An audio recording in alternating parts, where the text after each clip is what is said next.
আমার এনার্জি ড্রিঙ্কটা হাতে করে নিয়ে সোজা চলে এলাম রান্নাঘরে।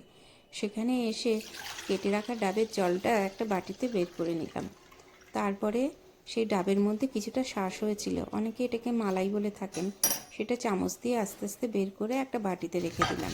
সেটা সাইডে সরিয়ে রাখলাম। তারপরে একটা নারকেলের অর্ধেক অংশ পোড়ানো ছিল, সেটা ভালো করে বেটে নিলাম আমি শিলে।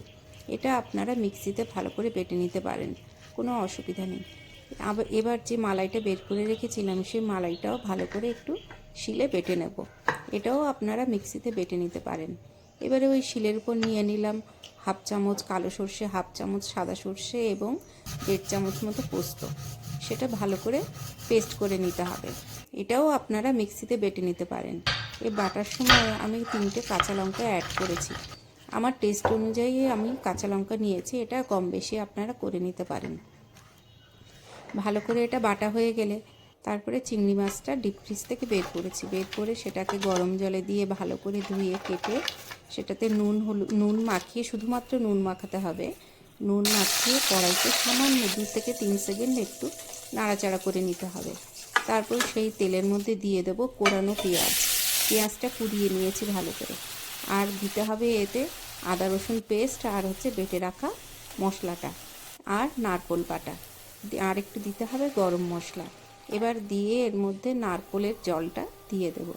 আর নারকেলের দুধ দেওয়া, দুধের সঙ্গে একটুখানি গুঁড়ো দুধও মিশিয়ে দিয়েছি। জলটা ফুটে উঠলে তার মধ্যে চিংড়ি মাছগুলো দিয়ে দেব।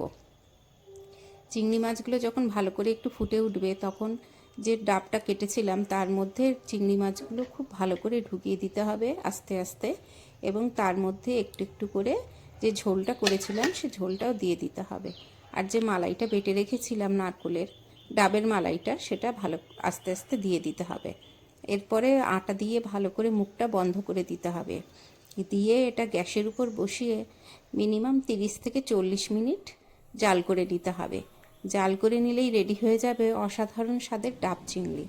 এটা বাইরের খেতে গেলে অনেক টাকা খরচ হয়, কিন্তু বাড়িতে করলে এটা 50 থেকে 60 টাকার মধ্যে রেডি হয়ে যাবে।